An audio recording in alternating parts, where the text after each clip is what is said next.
Hi, welcome to the OrgDev podcast. What small, precise changes can organizations make to the way in which they're designed and the ways in which they work together to achieve unparalleled results? However, it can feel overwhelming knowing where to start and the different options available to them. Today, we're off to New York to meet Dr. Erika Jacobi. Dr. Erika is a scholar and practitioner who has dedicated her career to understanding and guiding organizations through this maze and helping them achieve their goals.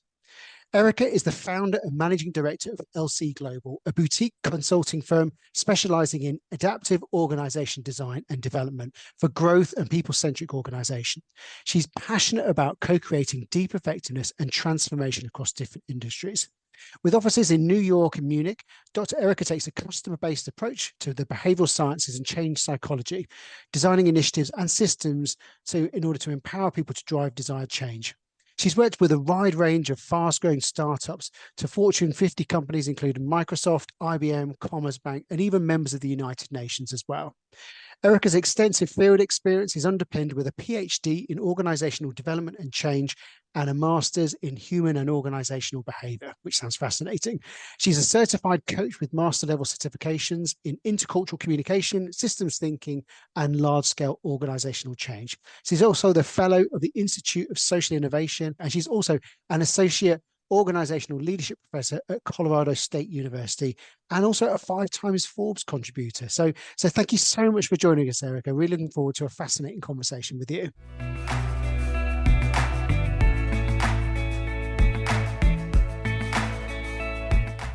We're delighted to have you with us, Erika. So just to kick us off, just tell us a bit more about LC Global and what your organization does and the work that you do. Yes, absolutely. So LC Global, the LC stands for Leadership and Change, and we do believe that we do need this globally. So that's where the name comes from. It's a boutique consulting firm, and we specialize in organizational design and development. Actually, we do the two in one. We believe that the two go together. We have conducted transformation projects on 3 continents, Europe, the US, and the Middle East. And yeah, we love our work because it's co-creative. We pride ourselves on always working in a collaborative way. And it's systemic and it's also strength-based. That's the most important thing for us. We don't want to throw the baby out with the bathwater. When we go into organizations, we want to look at the strengths and build from there. And we specialize in working with growth-centric companies and people-centric companies. So you describe what you do as adaptive organization design. Some people might not be familiar with that term, so can you just explain that a little bit more for us in the audience? Absolutely. I love talking about adaptive organization design. So I think many people confuse organizational development and organizational design at the moment, and then there is that piece, adaptive organization design. So just real quickly, organizational development is more like the people development and maybe the culture development. Organizational design is more the structure. And that's also where I love bringing my degrees in, just from a philosophical perspective. Human and organizational behavior, at the end of the day, what we're doing is to create organizations and structures that drive behavior and that drive positive and the best behavior and desired behavior. So organizational design is more the structures and the workflows, but those drive behavior. And adaptive organization design specializes on how can we set a company up or a team or a division up so that it can adapt to the market fast. And that's, of course, what we need nowadays. So the name of the game is to stay flexible, agile, but not in the Scrum calls kind of sense, but how can we really flexibly react to external changes, internal changes, without becoming frantic, without becoming toxic, still staying people-centric. And that has a lot to do with information flow and how that's distributed in the organization. That sounds like a lot of something a lot of organizations would be seeking to be, the way you described the kind of the aspirations. So how would you say your approach to this differs to other organizations and other consultancies out there? I would say the collaborative nature, and I'm struggling with the question a little bit because I'm thinking consulting firms, which is a different beast, or also companies. A lot of companies have organization design as an internal role nowadays, and there are especially big companies that see it still a little bit as the how can we structure people out really quickly kind of affair, and we're uniquely different. That's actually why we have it on our flag that we work with growth-centric companies, because we don't want to structure people out. We want to use every resource for an innovation drive and for resilience. So in many, many organizations, it is understood as let's structure people out, or workforce planning, which is an important part at some point, but it's not the central focus of our work. And then maybe other consulting firms might not have the same specialization that we have. We really exclusively work with fast-growing either units or companies, and that has a different focus, right? So it almost excludes top-down, right? If you're fast-growing, then maybe you come from a less hierarchical worldview, and then as you're growing very, very fast, you may want to keep that, right? So whereas if you're mid-size or Fortune 50, which we've also worked with, then there is the people that want to sort of fine-tune their hierarchies, or the people that want to become more decentralized and that want to have a little bit more of a dynamic drive. And we love focusing on the latter. Yeah, maybe that's a differentiation. And the collaborative data that throughout the phases of our projects, we always involve people and they drive the change. We also build teams within the company. So we don't storm in with 100 people or 100 consultants. We go in and build a team within the company so that they have the capability of doing it themselves, and so that they learn as they go, and so that we can actually do it together. So it is a different approach.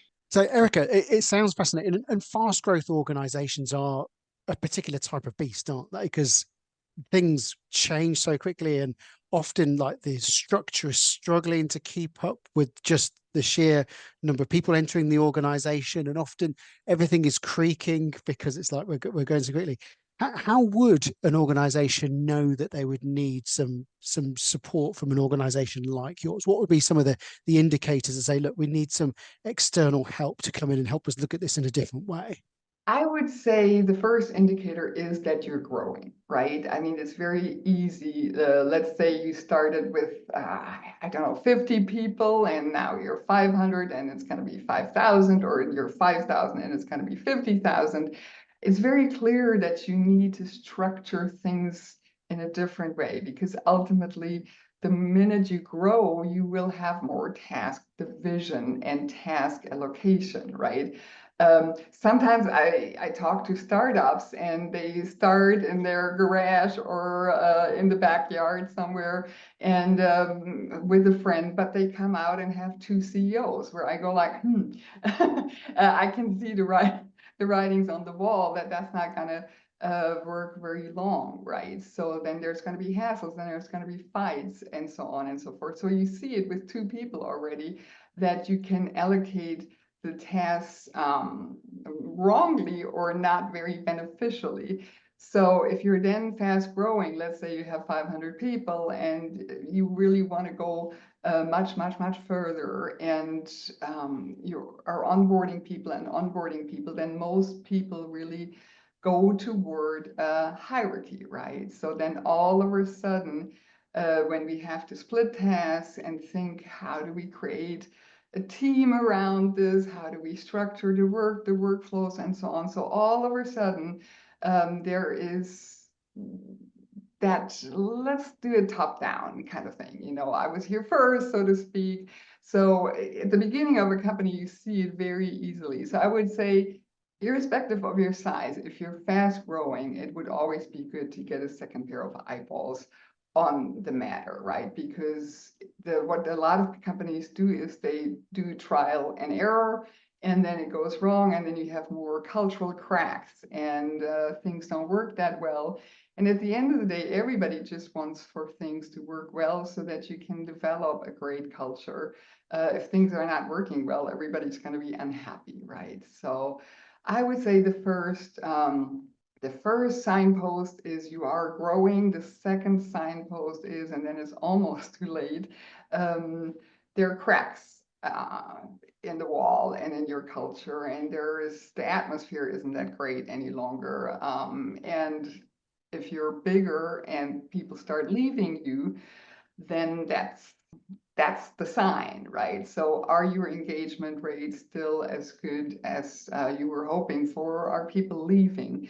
All of these can be signs in different stages of your company. You touched on there, which is like sometimes organizations go for a quick fix, don't they? Or which is let's slap a bit of hierarchy in there. It sounds like you're endorsing something which is actually no, it's not necessarily that's the answer. What kind of challenge do you have when you try to get organization understanding that it's not necessarily hierarchies, it isn't always the answer? I mean, I want to say decentralization is also not always the answer, right? So for me we have external pressures, right? So we're growing fast, or the market is changing very rapidly. We want to stay people-centric, or else we wouldn't want to work with you. So that is our scenario, right? And a hierarchy per se is not bad, but what is bad is when that is executed poorly. And it's not that anybody is sitting there and they want to do a poor hierarchy. You know, nobody wants to structure poorly, and nobody wants to have a hierarchy for the sake of hierarchy. It's just the thing that it's almost a natural way of doing things, right? And having a form of decentralization is almost the unnatural form, right? So that's where we have to put some more thinking into which processes we want to have. And coming back to your question of challenges, right? What I find interesting is that naturally we gravitate towards hierarchies and top down. But when I start talking about processes, everybody goes like, we don't like processes. But what people are not aware of is that they have processes. They might just not flow very well, right? So what is important to us is that it's dynamic processes. And then you got to do some hardcore thinking. And in my eyes, you got to do the hardcore thinking together, right? So then another challenge is that typical behavior also as well is that the top says, you know, the other people need to change whatever you're thinking, let them do that, and we'll just sort of support it. And that will also not work, because at the end of the day, you need to walk your walk, right? So if you want something like that, and if you want to go into more dynamic workflows and into more dynamic structures, then the top needs to be involved, and not only involved, and the top will have to change as much as anybody else in the room, right? Or in the company, or far away, because we also do have remote work. And then from there, you can already see the many, many things it touches upon, right? So then which policies do we have? But it is all process driven in the end. So the challenge is to help people understand that decentralization and more modern organization design is not loosey-goosey. Everybody can do whatever they want to do, you know, even if it is self-organized, it underlies processes. But the flip side of it is you have processes. The question is, how do you structure them? How do they flow? And the answer in many organizations in that situation is they don't flow very well, right? So that's what. Yeah, so going for a flat organization or a decentralized organization, from what you're saying, it takes as much thinking about, if not more thinking about, and planning the kind of a hierarchical organization. I think sometimes we talk to clients and think, oh, we're going to have a flat structure. It's, you know, and then just hope it's going to work itself out. But it always also often feels like it's like kind of borderline chaos. Exactly. And that's where I always think that's probably the worst rap any structure can get, right? It's like, oh, it's going to work itself out. I sometimes come across people in projects, leaders that think, can't, isn't that also that they can decide their own processes? But that's where I actually think either we decide on it together so that everybody also knows how to act within those parameters, or the answer is no. You can't expect from your team or your group and division to build their own processes and do the job and live with a bad culture and all of these things. So these things really want to be thought through, right? It is as much of an intellectual process, a thought process as any other process as well, right? And it's also, you can change things rather quickly, but then are you going to be happy with it, right? So in my eyes, a little bit of co-creative planning does not hurt, right? Because you don't want to get into that rut of like, okay, it didn't work, we did something, it didn't work, now let's do something else, and let's do something else. And then people say like, well, isn't that the fine-tuning that we've always talked about? No, it's not. It's just going into the chaos level. I would say any change requires some thinking. It doesn't, whether it's decentralization, any type of change we want to mindfully start requires a mindful thought process. So, Erika, we're dying to know, what was your journey into adaptive organization design? Did it find you? Did you find it? Like, how did it come something you to specialize in? First of all, it's been a long journey. It's been a very, very, very long journey of transformation of companies and also myself. So I started out, I want to say it already happened in my childhood, when I grew up in a very, very, very entrepreneurial family, pretty big company in place. And already as a child, I knew that it's seasonal business. You have to do this and this and that and the other. So I literally grew up with it. I saw the effects of this can happen, that can happen. And it makes you think. Then I founded my first business, which was, believe it or not, a foreign language school for executives. And I grew that from a one-woman show to over 200 people. And then we were catering to big businesses in Germany. And in one of those businesses, I always say I should have had a desk, or they said I should have had a desk. That's how often I was there. We started talking more and more and more with HR. And at some point they said, listen, we want you for something totally different. And I was absolutely flabbergasted and thought, is this a trap? Do they want us out or whatever else? But from there, but already while I had my own company, and it went through so many growth phases, I was getting more education and training under my belt in terms of like, what do we do now? Like, how do we do this best? And literally, how do we organize this best?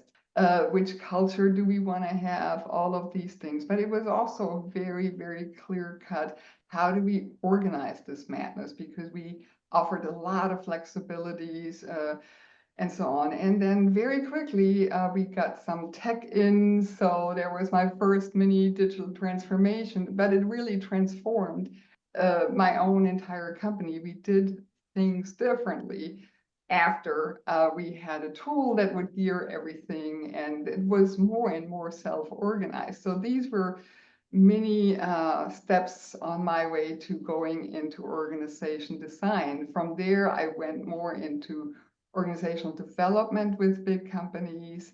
And then frankly, it was for me the thought that I always thought, while I think it is humongously important, but for me, org development per se didn't go deep enough. Because I had noticed that structure drives behavior so much. And from there, also more and more companies were calling me in for this kind of work. And then I thought I better get another degree. My first, there is no shortage of degrees. So my first master's was in languages. So I decided to get another master's in human and organizational behavior systems and development, which is exactly this. How do you build systems so that the company and the business, the people and the business can benefit from this? And then in my PhD, I took it to organizational change and innovation, right? So, but at some point, the more I got called in, it was a little bit fear, like, bigger and bigger companies wanted me for this. And I thought, like, I better get some more official knowledge behind it. And here I am. One of the things we love to ask our guests, just to demystify the kind of profession of the field a little bit, is what does a typical week look like for you, if there is such a thing? I think there is such a thing. It's just I'm wearing a lot of hats, right? So it's a small company, so I'm doing anything, and that's how I like to start my week, right? I'm doing anything from business development, trying to make sure that we get new projects in. Then who is going to be on the team, keeping the team together, building relationships, designing the project, all of these things. What a week looks like depends a little bit on how many projects there are and how they are designed and set up. But the way we work is also actually centralized and decentralized at the same time, which I think is a little bit of a winner. But how much am I going to be involved in which project? There are projects that I'm leading, and there are projects where I would just, come in and do the work design part, and other people go more into the development and so on. Then there's different phases of a project. For example, at the beginning, we always do a data collection. It's a collaborative data collection, but you want to design this as well. So there is a lot of design work in the project phases as well, and usually I do that predominantly. But of course, it's also really the plain cut business development, sales, and so on. You mentioned there the data collection phase, and I think that's really interesting. How, when you do that, do you make sure the client feels it's their data and they're not kind of outsourcing the data collection and the results of that to the consultant? How do you keep them kind of engaged and involved and getting that data? We had that this morning, didn't we? We were presenting data and we were like, these are your findings. This is your research. And they started to say, well, hang on, at us. And it was like, we had to quickly direct them back, isn't it? Because it's a very easy trap to fall into. That's a very, very good question.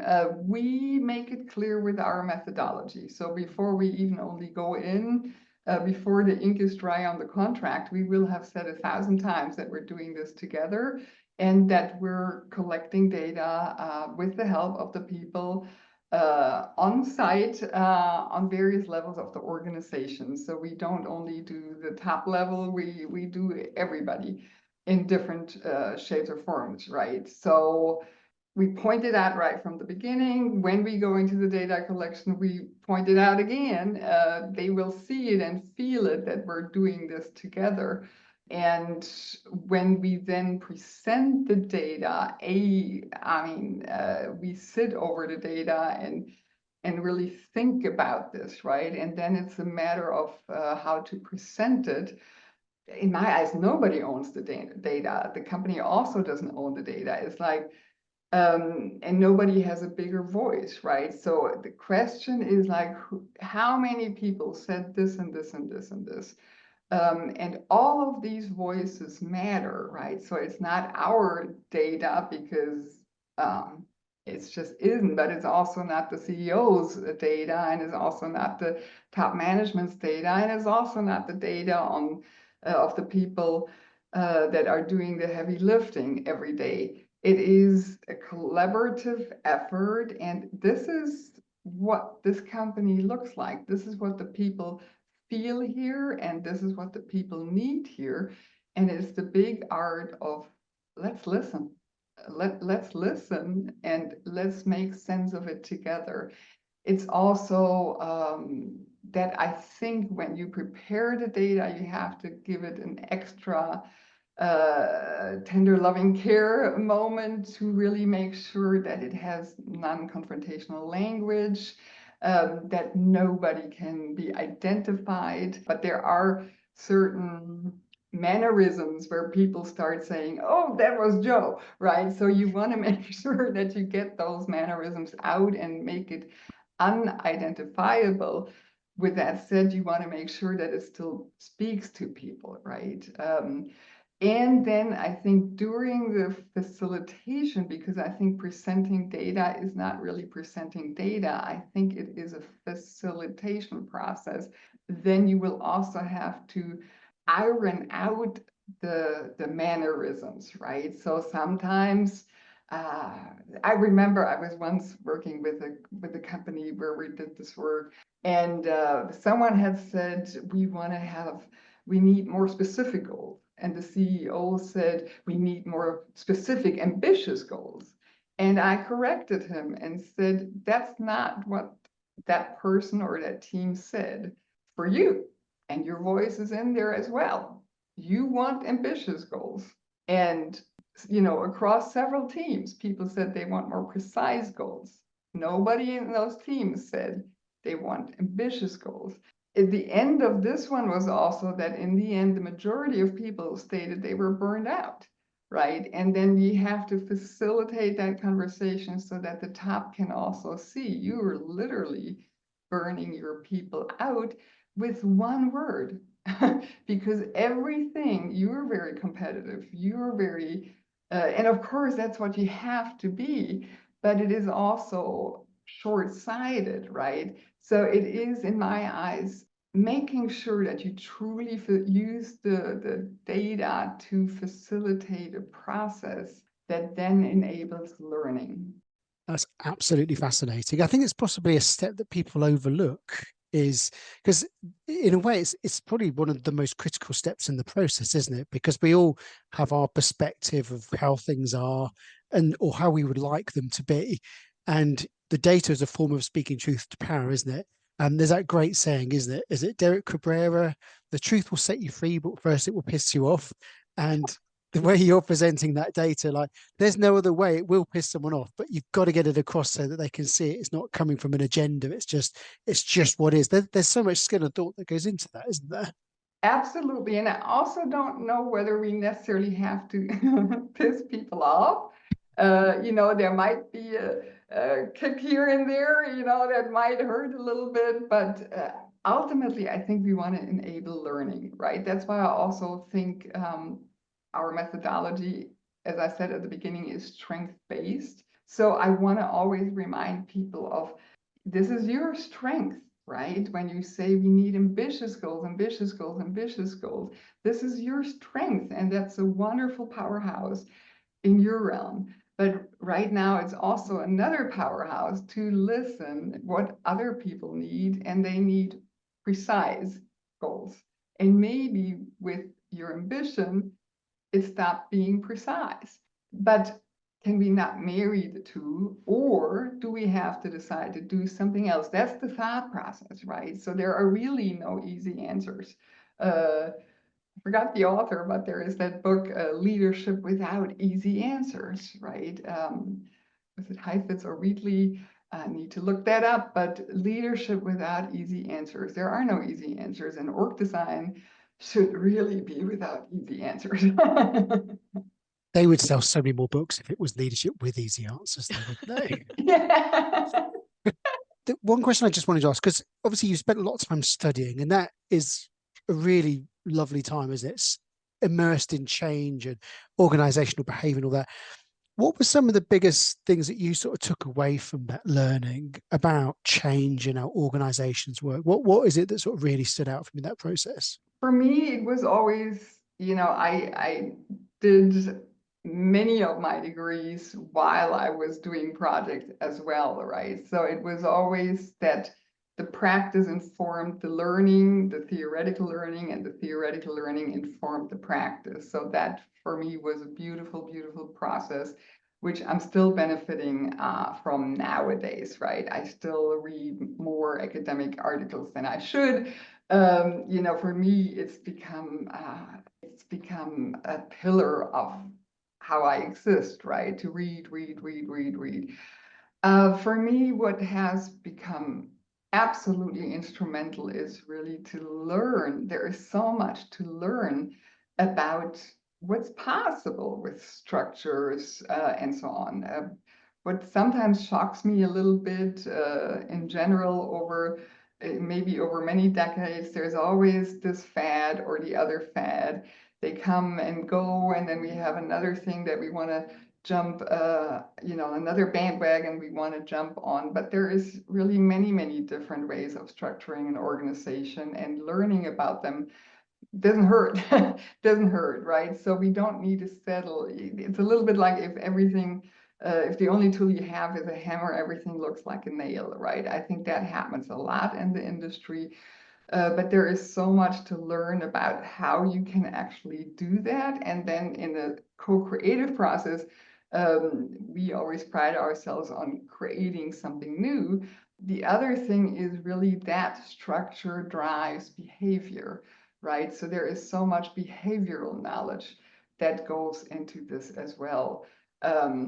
Which structures drive which behaviors? I think that is just, there is such a wealth of knowledge there that I think that super duper helps when you go in.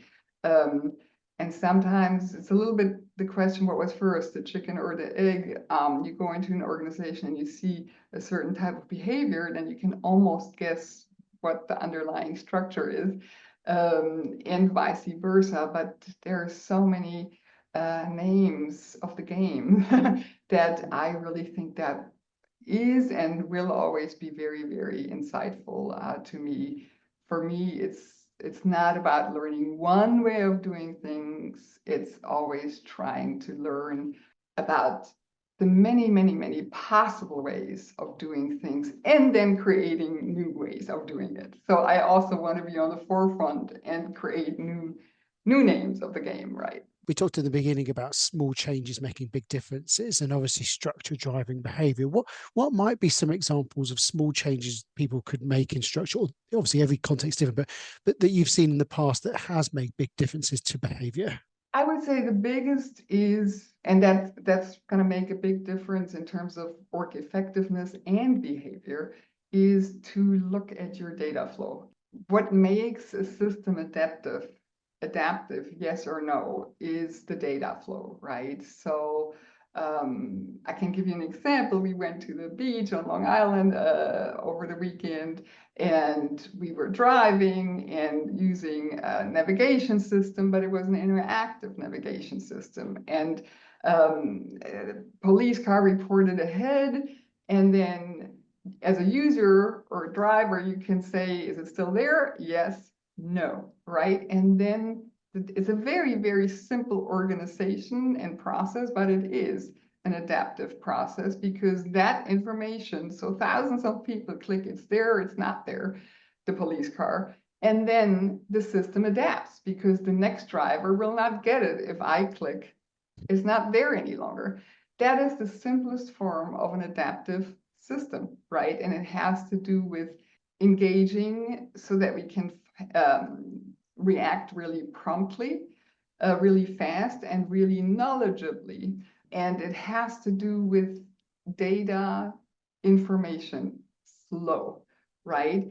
The company, without the interaction with a user, could not be that adaptive. It's very easy, right? So that is the simplest form of an adaptive system in my eyes. Now, take that to an IT team, for example. You have a global IT team, and I mean, I've worked with a number of global IT teams, and of course they need a lot of processes. And how do we regulate that work? Because they have to be on the cybersecurity team for a while, but they also have to be on other teams. Then they have to do some firefighting here, but they also have to secure the system for the future. So there's a lot of things going on, and I go in, and sometimes in a number of teams and global teams where they don't work off of the same information system. So then the CIO is scrambling to get more data on how are the projects actually running and so on.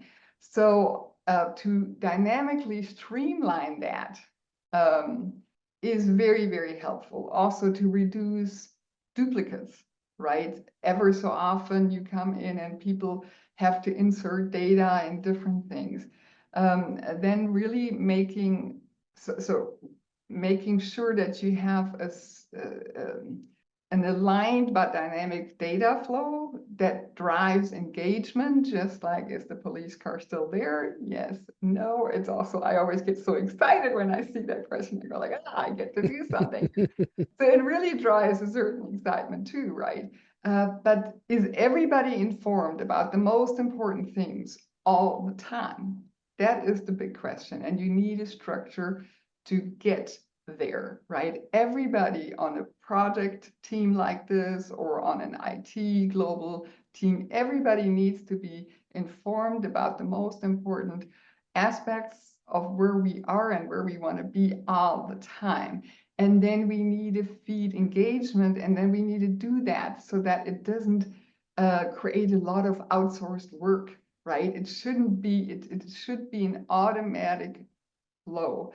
Then avoiding duplicates, because that always creates the biggest chaos ever. And I know it's really little and small changes, but you would be surprised how many people or organizations still suffer from that.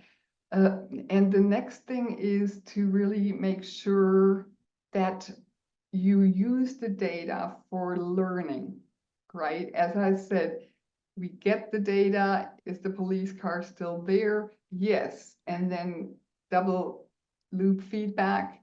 Okay, then yes, it's still there. We're going to keep it in there. Okay, no.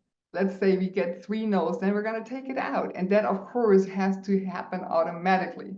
And we should learn from this, and people should also have the power to learn from this, right? So then the information flow goes into self-organized decision-making, right? So because once we have the data, then we can really fly with the data and do and act upon it, right?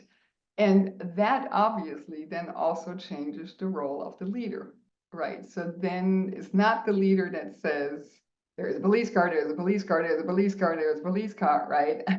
I mean, but let's face it, how often does it sound like this on Teams, right? But the information flow will show people there is a police car, and that's why we're going to do this and this, and we don't need to ask anybody about it. What would you say when you look at the kind of totality of role? What do you love most about the work that you do? What brings you real joy? When the light bulb goes on and there is some true change. I love it when with little changes you can make a big difference. And I truly also enjoy when people notice sometimes it takes an external perspective, because as Garen said, when should someone call you in? At the end of the day, everybody can do this, right? If you're inside an organization, you can also do this yourself. But once you're in an organization, you're entangled in the changes and in the dynamics. And then maybe your decision making is a little bit blurred, or worse, it's stuck in decision making politics of the organization. You know, when you call an external in, we have that external perspective. You know, there are different ways of doing things, and those different ways will also, of course, expand the few cases that we've thought about so far. So there is more knowledge where that came from, but there is most of all the fresh perspective. And what I enjoy about our work is when the light bulb goes on and we do, you know, we actually do we make the little changes. And everybody said before, but we tried this before and it didn't work. And I always say, but we didn't try it this way. So, and then we try it, because a lot of it also has to do with, like, will you create a whole system around it, or will it be an isolated change? We always do a whole system around it.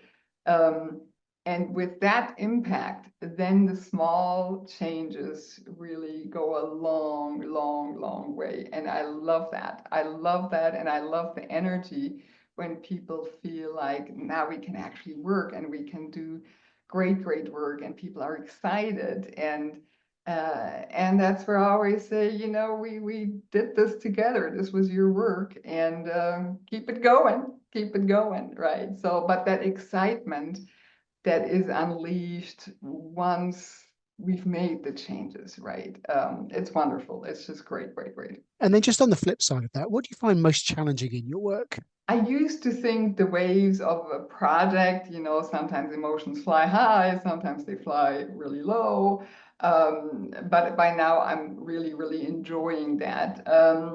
I find the most difficult part that in the sales process, for example, that you sometimes don't know what people are expecting. Is it that type of company that actually expects you to come in with 100 people and do change management and just here, this is how we want it done, and then do it? And of course, we try to sort of navigate that with our positioning, that we really go like, we're doing this way in a collaborative way. So don't even ask. But that is a challenge, that people still have a very different understanding of this type of work. Other challenges another challenge might be that when we're talking about rapid growth and change, then there is obviously a lot going on in an organization, right? So you're trying to close the deal, and then yeah, but now we have a new CEO, and now we have this and that and the other, so we have to put it on the back burner. And then when they come back in, it's like, now we want it super fast, so can't we cut it short? And the answer is no. You know, and it takes as long as it does. But of course, as we're dealing with rapidly growing companies or divisions, there is a lot in flux, and that can be a crux that you need to, or it can be a challenge that you need to navigate. You've had a really interesting career. What are some of the biggest lessons you've learned along the way that you'd want to share with people? Maybe that reduce the steepness of their learning curve. An organization is a living organism, and it has, if you will, it has a psyche, it has a soul, it has people, and then we have 40,000 souls and psyches. I sometimes say, like, I feel like the house psychologist sort of going around balancing things out for a while. So maybe the biggest learning lesson in this type of work for me is to really make sure that you yourself stay balanced. And it is very easy, you know, at the beginning we're more of the external experts, but the longer we stay, and of course for us it's also very important to leave again at an agreed upon point. But in between, when you know the data and so on, you get more and more involved, of course. And it's important on a daily basis, in my eyes, to try and stay balanced, self-care, self-balance, and to also go with the flow and to trust the process. That's what I always say to our clients. In the middle of it, it sometimes feels like this time it's not going to happen, but so far in over 10 years, it has always happened. In between, there is a little bit of a, will it happen this time? Will it work this time? At the end, it always does, but you literally have to trust the process and lean into change. And it is the change, that's Otto Scharmer, the change that wants to emerge. That sounds a little bit off, but it's the change that wants to emerge, waiting for what wants to emerge, rather than walking in and saying, like, we have to do it like this, right? And that also goes back to your question at the beginning, how to show people that hierarchy is not always the best way. Sometimes it is the best way, right? So we need to stay open and and we really need to make sure we stay in balance so that we can be a mindful change agent or transformation catalyst. But it requires a lot of self balance. That's so interesting what you're saying. Is the change that wants to emerge, because we do live in a world of wanting concrete outcomes and outputs, isn't it? The client says they want this particular outcome, but when you are moving 40,000 souls around, and new things will emerge and from it, won't they? So I guess there's something around managing expectations in terms of what it will become. Absolutely. And that's what I always say. I mean, you have to make that clear in the proposal already, right? So, we're never going to move 40,000 souls around. And at the end of the day, we're hoping that they will put themselves in a better position, right? Or else it is that top-down change process.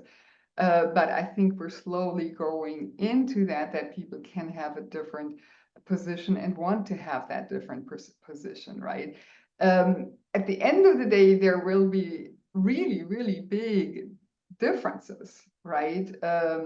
So I'm not too concerned about that, right? So if we say we want to agree on something, then we will also get there, right? So that's why I find it so important. But I need people to stay open in terms of how we're going to get there, right? And sometimes also preconceptions. I was working on a project where someone publicly apologized for being the person who wanted to block this all along, was C-suite, and said, like, I'm so sorry, I thought this was going to be kumbaya, and now it's the only thing we did here that has ever been effective. So but at the beginning, the guy with the money in the C-suite was so against this whole thing that he didn't even want to be involved, right? So, and then later on, we got him on board, and then he publicly apologized because he said, wow, this is really getting somewhere, right? So it is really getting everybody on board, and but also not waiting until it's a process, right? Sooner or later, people will want to be part of this, and that this can also be a great indicator that you're going in the right direction, right? It should always be things people really want to be part of. Part of the reason we started this podcast was about inspiring the next generation of OD, organization design and development practitioners. So what advice would you give to somebody who was thinking they're interested in entering this field or kind of working in the organization That's a good design? one. I mean, I would say at the moment there is so much confusion about what's the difference between org development and org design, and all of a sudden there is a lot of confusion, and there is also a lot in flux. So my advice would be, what do you really want? Think about what you really want if you want to get into this career or maybe the org development career. Also in both fields, there is a lot of different subfields that you can get into. And I wouldn't try this without thinking, what do I really want to bring to the table? What fascinates me? What fuels my energy? What makes me feel passionate? And be specific, right? Because if it's just, oh, I want to get into org development or org design, I feel like you're going to be devoured by companies who will sort of say, we're going to do this, right? And then you're all of a sudden the PowerPoint person, right? So be specific, do some soul searching as to where you want to be in your career, what it is that you really want to be involved in, because it's not always it's not always as great as it sounds, especially not if you're in the wrong field, right? If you're in the wrong subfield. And org development and org design is just not one thing. A lot of org designers are in workforce planning. Do you want that? Then that's fantastic for you. Then go full steam into workforce planning, right? Or do you want something else, right? So there is a lot of soul searching to do, and it's a little bit of a cheap answer, but it is an answer. Brilliant. Well, Erika, I want to say a huge thank you. Danny and I have really enjoyed the conversation. There's been some really interesting takeaways from it. Thank you for making time. This is our second go at having this conversation. Fortunately, Danny got COVID last time, so we had to go on it. So thank you for your patience in helping put it together. But it's definitely been worth the wait. Danny, what are you taking away from the conversation with Erika? Gosh, so much.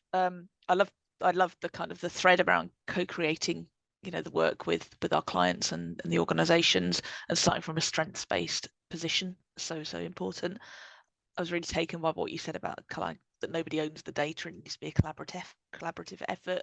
It's about facilitating and using that to enable learning. And the point you made towards the end around self-care and staying grounded and balanced as a practitioner in this field.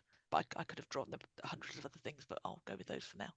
Brilliant. You still on a couple of mine there, but there's some really good ones in there. So I've really been stuck with the change that wants to emerge will emerge. We get so fixed on what it's going to be, but who knows? The change is an emergent property of all the different things that we do, isn't it? I love what you said in terms of like the whole thing you said about data and what you go through as a process to help present it and really importantly facilitate it. And building what Danny said, like nobody owns the data, and using that strength-based approach to make sure that people don't feel defensive, they just understand what is as well. So some brilliant takeaways in that as well. We found you were attracted to us. You have a brilliant LinkedIn profile, some great articles on all sorts of different things, including things like engagement. How can people follow your work, or if they want to reach out to you if they've got questions about adaptive organization design? What's the best way for people to reach out to you, Erika? I would say my LinkedIn. I'm sure you have the link, and also lc-global.com. There are plenty of ways of getting a hold of me and us. So it would be wonderful to hear from people and to have a conversation. I'm always open. Well, thank you so much. Your interview joins our other, 39 different podcast interviews from people from around the world. Our last interview was someone from Hawaii. Now we've jetted all the way over to New York. And I think next week we're back in London. So the less exotic, but just as interesting place. But we're building a brilliant portfolio of fantastic interviews with practitioners and scholars like Erika out in the field, making really meaningful and significant change. So if you've enjoyed this, we'd really appreciate it if you'd hit the like button, because the algorithm gods love it. And it means it gets spread to even more people. And we genuinely believe that the OD profession, no matter where you are in your journey, is stronger together. And if we can share the knowledge and our insights about how we do our practice, then we can only be better as a profession. And also feel free to subscribe. So whether you listen to on audio or listening to on video, we'd love it if you subscribed it. And drop us a line. If you think there's a particular field that you'd like us to interview someone on, then please do let us know. We're really open. But Erika, I just want to say a huge thank you again. You've been a brilliant guest, really insightful, and you've definitely challenged and opened our thinking. So I absolutely assume you do the same for the audience as well.